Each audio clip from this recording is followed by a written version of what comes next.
Buenas tardes, continuamos el tema de digitales. Quedamos en el titular de diagnóstico de fallas. Existe como herramientas el pulsador lógico, que es una herramienta de prueba que genera un pulso de corta duración al oprimir un botón. Tiene una punta como aguja para tocar el nodo a generarle el pulso de, de análisis, ¿no?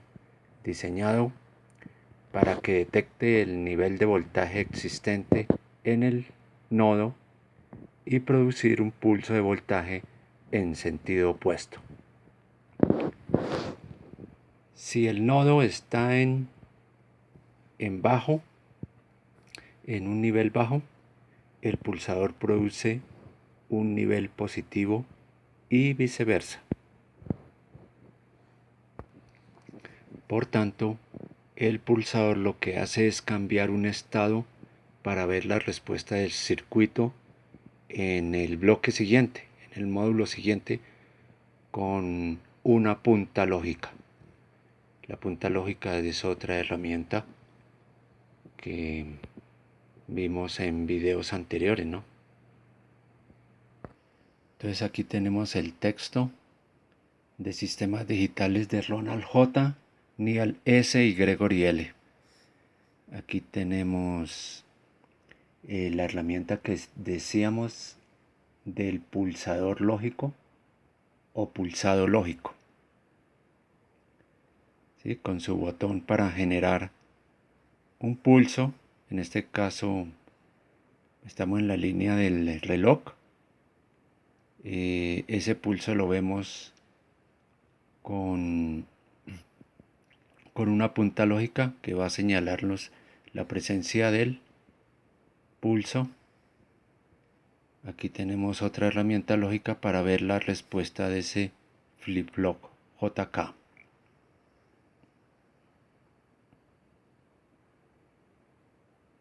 Sí, entonces mencionamos en las notas que este pulsador lógico genera ya sea un pulso, un 1 lógico o un 0 lógico para ver las respuestas de los diferentes puntos de, de un circuito lógico, de los diferentes, para ver la respuesta en este lado, que es el pulso de un reloj, y la respuesta que se da a la salida de este flip-flop.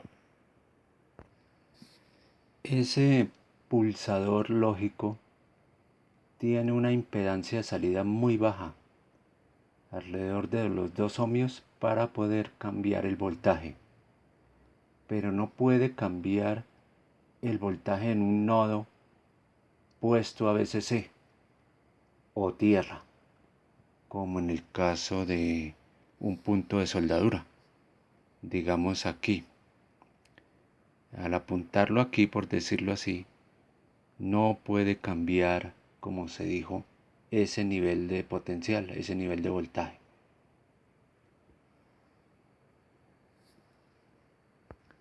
Otra característica de esta pequeña herramienta es que se puede usar también para detectar nodos en corto y la respuesta, como dijimos en qué ahorita en los comentarios, ¿no?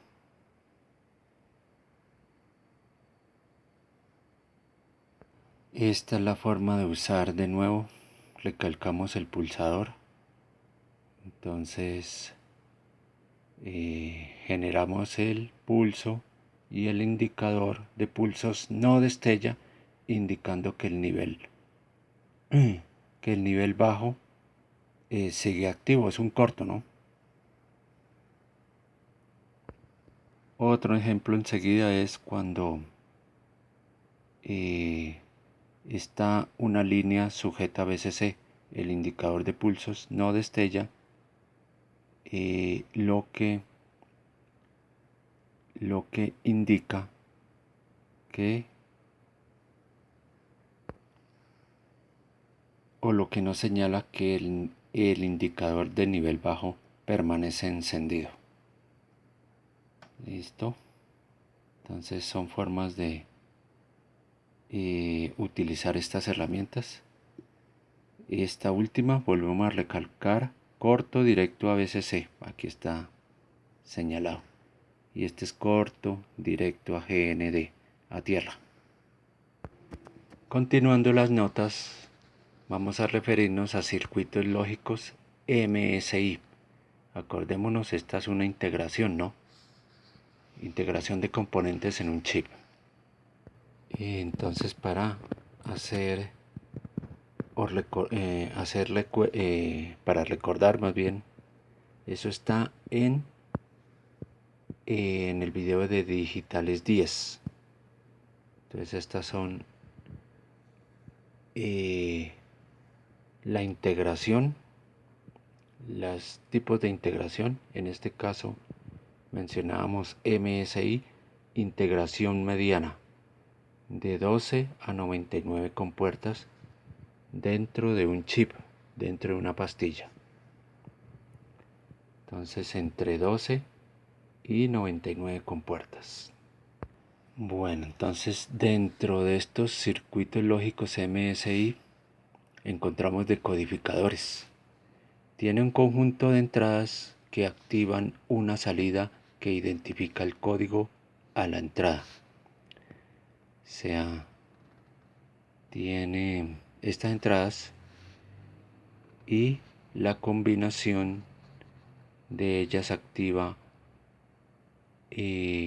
una única salida, refiriéndose al número que perteneciente al código que ingresa, ¿no? Solo una salida activa por cada código de entrada en este lado. 2 a la n códigos de entrada, donde n es el número de bits. Bueno, aquí tenemos la gráfica del libro Sistemas Digitales de Ronald J. Neal S. y Gregory L. Entonces, ahí tenemos la gráfica. Ya la señalamos, sus entradas, combinación, un código y una única salida se activa por combinación. Algunos de estos chips tienen sus salidas activas en bajo. ¿Sí? Señalan con un nivel bajo la correspondiente entrada que es. ¿Sí? Y por tanto las demás en 1.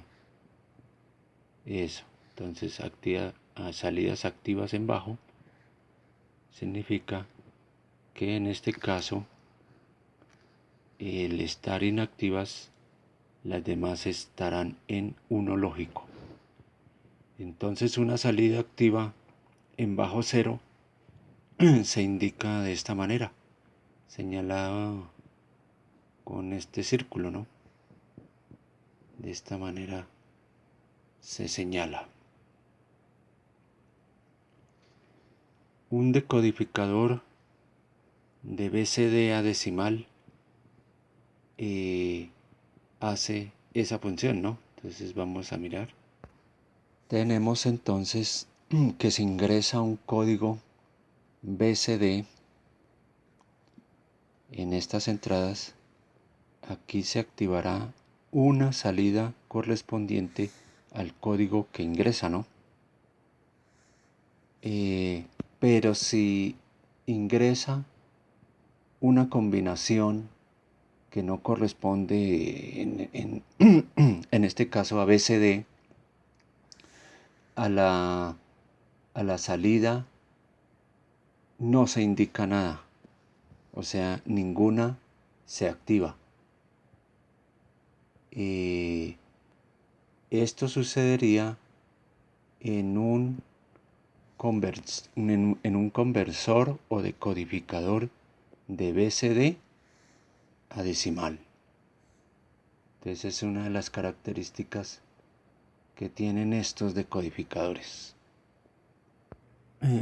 veíamos en el video de Digitales 30 una de las aplicaciones de la decodificación de un contador. Entonces era para ver en el caso de los contadores los LEDs del correspondiente número que, que ingresaba al circuito, ¿no? Entonces a través de LEDs o con elementos de visualización de números como el 7 segmentos, de los numeritos. Entonces, para que se refieran al video de Digitales 30, entonces ahí se menciona el tema también de la decodificación.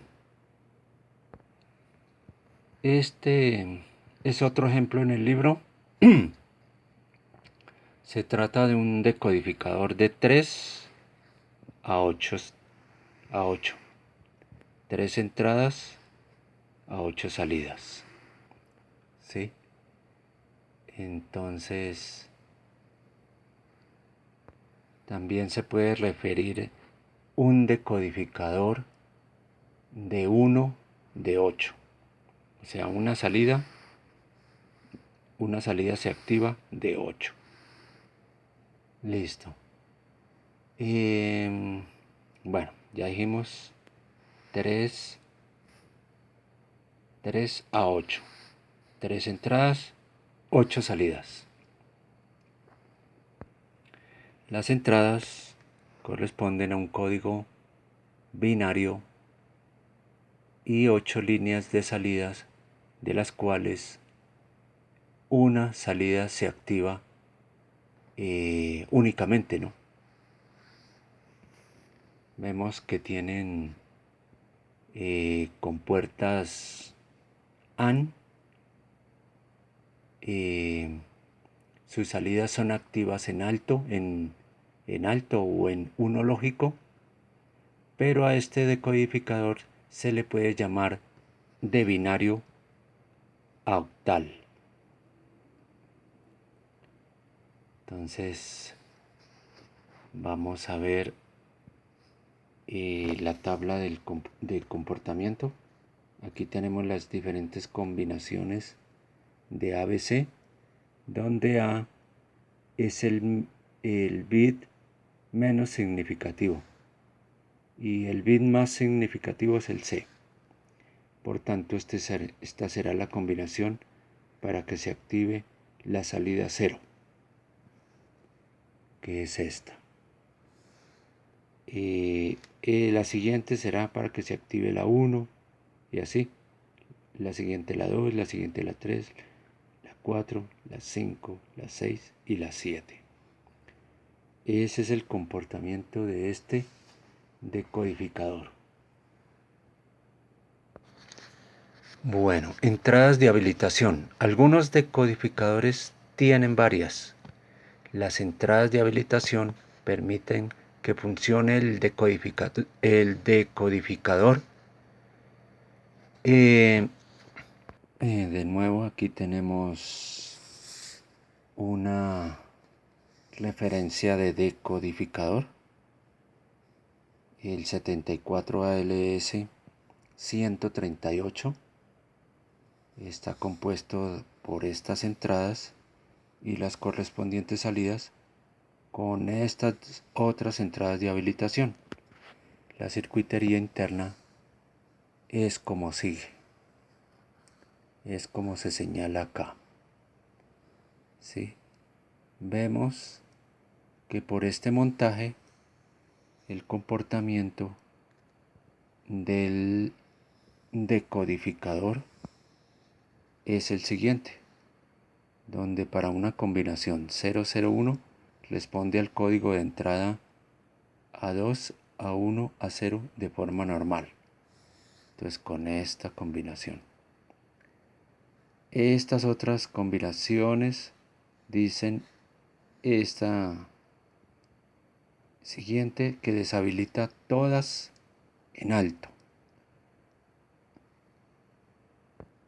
Bueno, en realidad la respuesta es igual para las demás combinaciones, siendo estas X situaciones de no importa.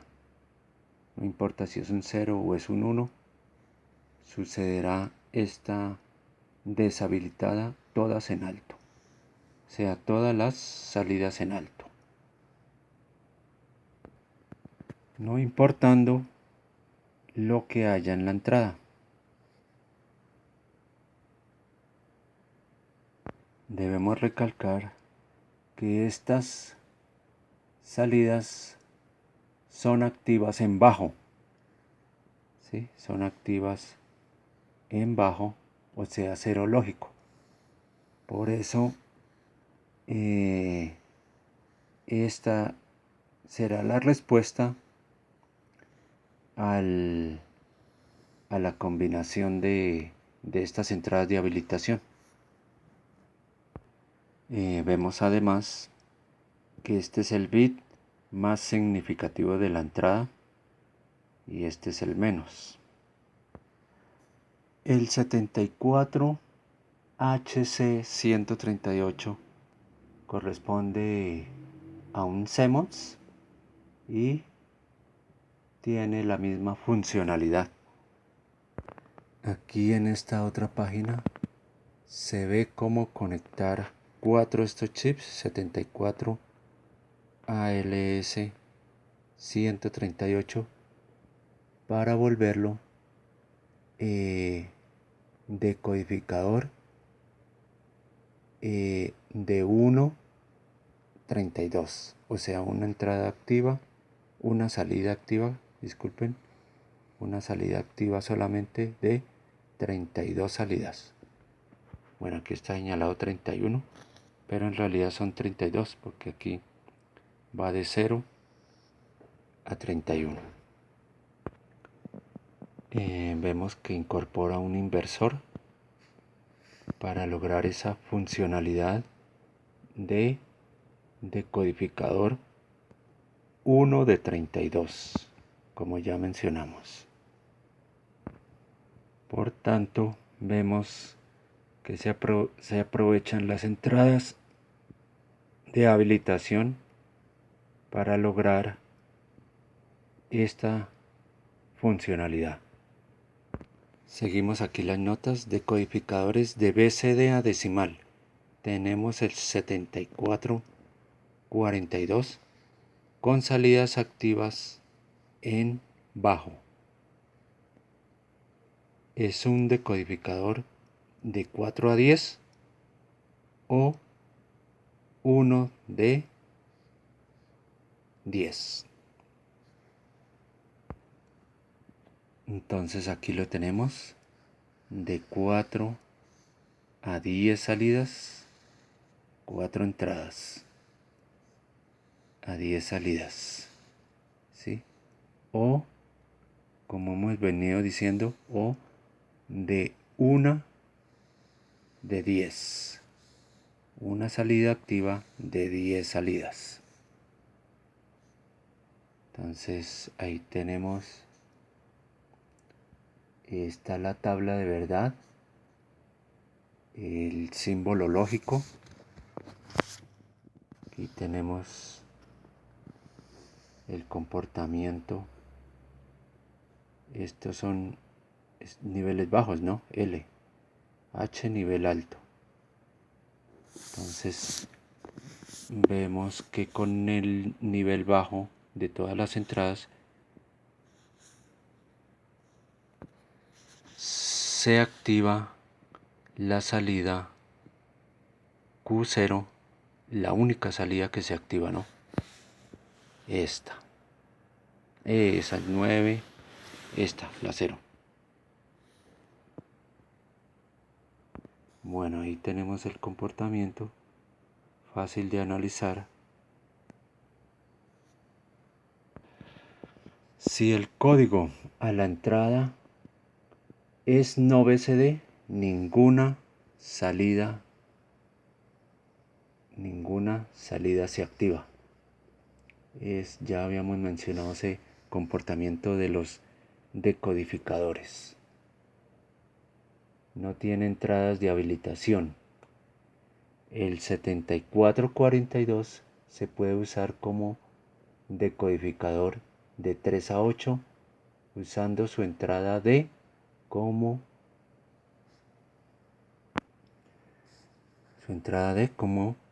habilitación, ¿sí? Entonces ahí tienen el detalle, ¿no? Entonces tenemos ese comportamiento. Más notas por aquí. Decodificador controlador de BCD a decimal. El chip 7445 es un TTL.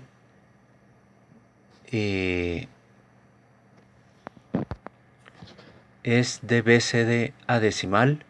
Es controlador, pues tiene sus salidas de colector abierto. Ya habíamos visto ese tema. Entonces en el video de Digitales 39 habíamos visto el tema de salidas de colector o drenador abierto. Entonces para que se refieran a ese video y las correspondientes explicaciones. Entonces volviendo al 7445 decíamos que sus salidas son de colector abierto, por tanto pueden manejar voltajes más grandes, corrientes más grandes de salida, alrededor de 80 miliamperios para un cero lógico y 30 voltios para un uno lógico. Esto práctico para el manejo de LEDs, lámparas, pequeños motorcitos DC. Entonces aquí en el libro tenemos el contador que habíamos analizado ahorita anteriormente, conectado a un decodificador. Este es el 7445. Vemos el símbolo de colector abierto.